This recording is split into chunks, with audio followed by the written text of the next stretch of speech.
अस्सलाम वालेकुम। Learn and fun में आपको खुशामदीद। तो आज हम आपको पफ पेस्ट्री डो बनाना सिखाएंगे। तो सबसे पहले आप इसकी लेयर्स चेक करें कितनी अच्छी बनी है। तो जी डो स्टार्ट करने लगे हैं। तो सारा कुछ आपने मेजरिंग स्केल से करना है, तभी आपकी एक्यूरेट और परफेक्ट डो बनेगी। तो यहाँ पे हमने लेना है जी सबसे पहले 10 ग्राम शुगर, और उसके बाद हमने इसमें 5 ग्राम सॉल्ट का ऐड करेंगे। और अब हमने इसमें डालना है जी ऑयल। तो इसके अंदर हम डाल रहे हैं 20 ग्राम ऑयल। बहुत ध्यान से ऑयल डालना होता है क्योंकि पफ पेस्ट्री के अंदर भी हम यूनिपफ ऐड करते हैं जी। तो 20 ग्राम हमारा ऑयल हो गया है। और अब हमने क्या करना है, इसको एक बर्तन में डालकर फिर थोड़े से पानी के साथ हैंड विस्क से अच्छे से मिक्स करना है, यहाँ तक कि कोई भी मिनरल पानी में ना रहे, सारा अच्छे से डिसोल्व हो जाए। और अब हमने मेजर करना है plain flour, all purpose flour या मैदा। तो 200 ग्राम हम इसमें लेंगे मैदा और उसको मेजर कर लेंगे। तो जी 200 ये हो गया है। और अब हमने बना लेनी है एक स्मूथ सी डो। तो यहाँ पे हमने बाउल रखा है, मैदे को सीव करेंगे, अच्छे से छान लें। और अब चीनी नमक वाला मिक्सचर शामिल करेंगे और साथ हम रखेंगे 1 कप पानी। ज़रूरत के मुताबिक हम इसके अंदर पानी डालते जाएंगे और एक डो बना लेंगे। डो की कंसिस्टेंसी आपने बिल्कुल नॉर्मल रखनी है, जो कि थोड़ी सी हार्ड होगी लेकिन इतनी हार्ड भी नहीं। तो जी डो बना के हम इसको रेस्ट देंगे तकरीबन 15 मिनट का।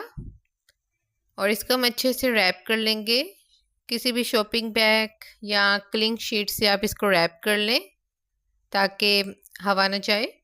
हम इसका वेट कर लेते हैं। तो जी ये 348 ग्राम है और इसके अंदर जो यूनिपफ जाएगा वो इसका हाफ जाएगा, यानी कि तकरीबन 180 तक। क्योंकि समर सीज़न है तो आप 15 से 20 ग्राम थोड़ा कम भी कर सकते हैं। तो यहाँ पे अब हम यूनिपफ इसमें स्लो करके डाल रहे हैं, क्योंकि जो आप ऑनलाइन ऑर्डर करते हैं तो वो थोड़ा सा थिक होता है, उसको आप जब छुरी से कट करते हैं तो ऐसे ही छोटे छोटे क्यूब्स बनते हैं। तो हम कट की जा रहे थे, साथ साथ इसको फिल की जा रहे थे। तो ये मैंने रेडीमेड यूनिपफ मंगवाया था, आप घर भी बनवा सकते हैं। तो जी जैसे कि आप देख सकते हैं कि ये अब बिल्कुल पीसीस के अंदर है, तो और ये हार्ड भी बहुत है। तो हमने इसको सॉफ्ट करना है, तभी हमारी बहुत अच्छी पफ पेस्ट्री की डो बनेगी और फटेगी भी नहीं।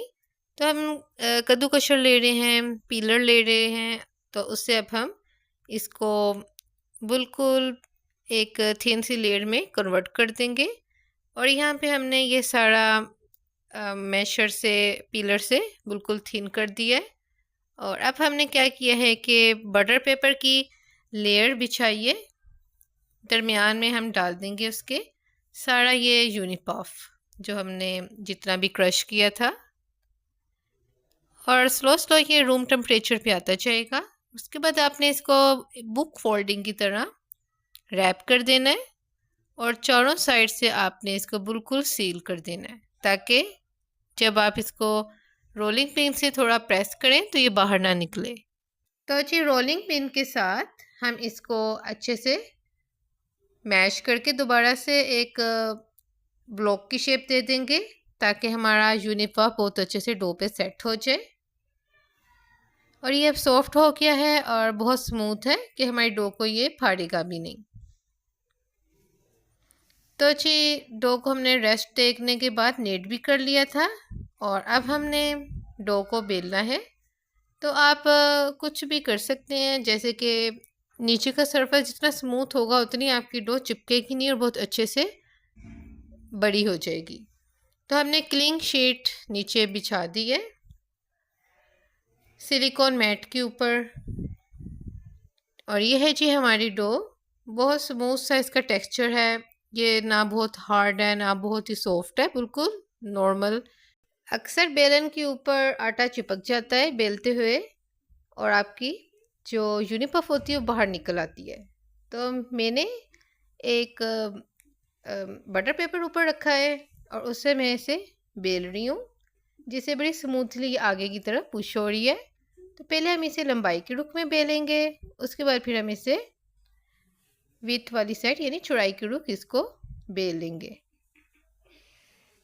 और बहुत आपने सॉफ्ट हैंड से रखना है, बिल्कुल भी आपने इस पर हार्ड हैंड नहीं करना, वरना आपका जो यूनी पफ है बाहर निकल आएगा, डो फट जाएगी। ठीक है जी, ये लेंथ में काफ़ी हद तक हो गई है। तो जी अब हम इसमें डालेंगे यूनी पफ। वैसे तो बहुत सारे मेथड हैं, आप एक क्रॉस बनाकर भी यूनी पफ दरमियान में फिट कर सकते हैं, लेकिन इस तरीके से आपका जो डो है वो बहुत अच्छे से फिक्स हो जाती है, फटती नहीं है और बहुत अच्छे से आप हैंडल कर लेते हैं। तो इसको हम बुक शेप में बाइंड कर देंगे, यानी कि पहले हमने सेंटर से एजिस को यूनी पफ तक लाना है। ठीक है, और उसके बाद फिर हम जो अपने ऊपर और नीचे के किनारे हैं उसको अच्छे से आपस में मर्ज कर लेंगे। इसके ऊपर थोड़ा सा हम डालेंगे मैदा, डस्ट करेंगे आगे पीछे से, और इसको हमने 15 मिनट के लिए रेस्ट देना है। रेस्ट देने से आपका जो डो है वो स्टेबल हो जाती है। अगर बहुत ज़्यादा गर्मी का सीज़न हो तो आप इसे फ्रिज में रखेंगे। तो जी इसको रेस्ट देने के बाद अब हम बहुत ही एहतियात से हल्का हल्का प्रेस कर रहे हैं और बेलन को थोड़ा सा रोल कर रहे हैं, क्योंकि बहुत नाजुक होती है पहली खास तौर पर रोलिंग। तो मैंने इसके ऊपर थोड़ा सा प्लास्टिक शीट बिछाई है और उससे थोड़ी सी इसको प्रेस किया था। थोड़ा सा मैदा डस्ट करेंगे और इसको लेंथ वाइज रोल करना शुरू कर देंगे। बहुत इजी है, बहुत सॉफ्टली आपने इसको टैकल करना होता है, जिससे आपकी जो पफ पेस्ट्री है बहुत अच्छे से बन जाती है। तो आप इसको बड़ा सॉफ्टली इसको आप करते जाएं, विड्थ में लेंथ में बेलते जाएं, तो ये फैलती जाएगी। बहुत सॉफ्टली आपने इसको हैंडल करना है। तो जी देखिए तकरीबन इसी तरह बेलते हुए हमने इतनी इसको बड़ी कर ली है। बहुत ज़्यादा बड़ी करने की भी ज़रूरत नहीं है, आपने इसकी थिकनेस भी रखनी है, बिल्कुल ये पापड़ की तरह ना हो, तकरीबन 3 सेंटीमीटर इसकी मोटाई हो। और अब हमने इसकी बुक फोल्डिंग करनी है, तो इसको अपने गौर से देखना है। स्टेप को हमने हाफ हिस्से में फोल्ड किया, फिर दूसरा हाफ जो पार्ट था उसको उसके ऊपर थोड़ा सा रखते हुए फोल्ड किया, और अब हमने रेक्टेंगल शेप में ही दोनों एजिस को मिड से सेंटर में लाते जोड़ देना है। ठीक है जी, और अब हमने क्या करना है, जो हमारे ऊपर नीचे किनारे हैं इनको भी हमने दरमियान में लाना है। पहले हमने नीचे का किनारा सेंटर में लाए हाफ हिस्से तक, और फिर ऊपर का किनारा सेंटर में लाए आधे हिस्से तक। इसको बुक बाइंडिंग, बुक फोल्डिंग वाला कहते हैं। तो यहाँ पे हम थोड़ा सा भूल रहे थे, तो हमने मिस्टर शिफू की वीडियो ऑन कर ली और बहुत अच्छा इन्होंने सिखाया था। तकरीबन हमने इनका ही कॉपी किया है, कुछ इस तरह, कुछ अपनी ट्रेनर का। तो जी यहाँ पे हमने फिर इसको रेस्ट दिया था, रेस्ट देने के बाद अब हम हल्का हल्का हाथ से इसे प्रेस कर रहे हैं, और इसके ऊपर अगेन हमने शॉपर रख लिया है ताकि हमारी जो रोलिंग पिन है वो चिपके ना बिल्कुल भी, और स्मूथली शॉपर की वजह से आगे की तरफ पुश होता जाता है। तो जी हम बड़े सॉफ्टली रोलिंग पिन से इसे बेलते जा रहे हैं। यहाँ पे हमें लगा कि थोड़ा स्टेबल हो गया है, तो हमने इसको मज़ीद थोड़ा मैदा डस्ट करके बेला था और ये भी इतना ज़्यादा फैल गया है। तो इस स्टेप पे अब हम इसकी अगेन फोल्डिंग कर देंगे। तो जितना चाहे आप इसको फैला सकते हैं,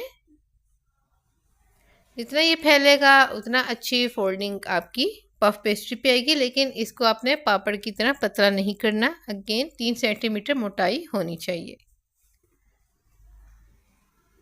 तो जी ऐसे ही बहुत आपने स्मूथली इसके ऊपर करना है, और ये शॉपर इसलिए हमने रखा है कि बिगनर्स के लिए बहुत ही परफेक्ट है कि आपकी डो बहुत स्मूथली सेट हो जाएगी, फटेगी भी नहीं, ना ही रोलिंग पिन के साथ चिपकेगी।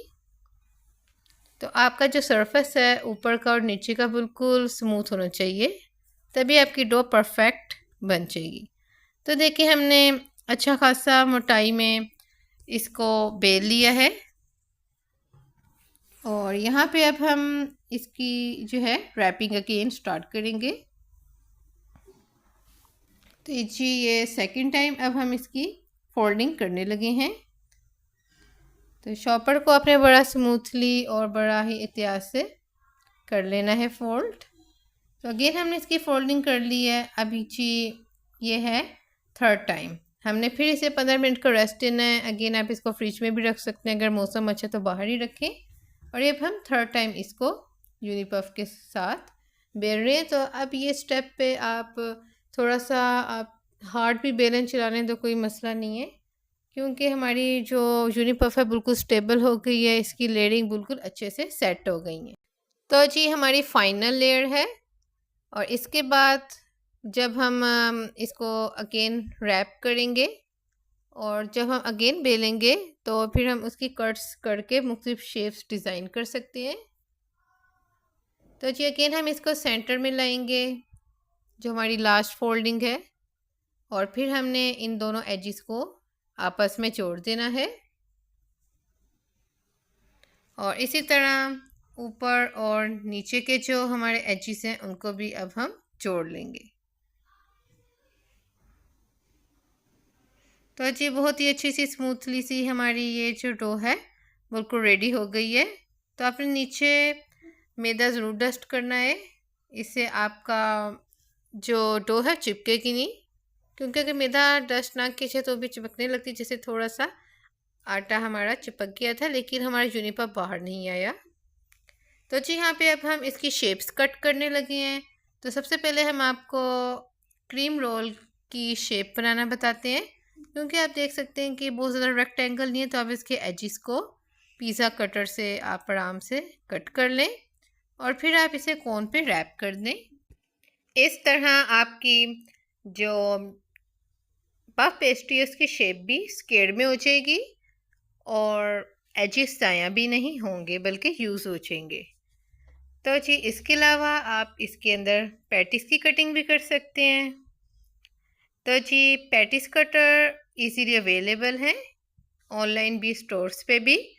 तो आपने क्या करना है कि एक साइड जो पैटिस के नीचे वाला प्लेन सरफेस होता है उससे आपने कट करना है, और फिर आपने एक इसकी जो कर्ल वाली साइड है, कर्व वाली, फिर उससे आपने कट्स कर लेने हैं।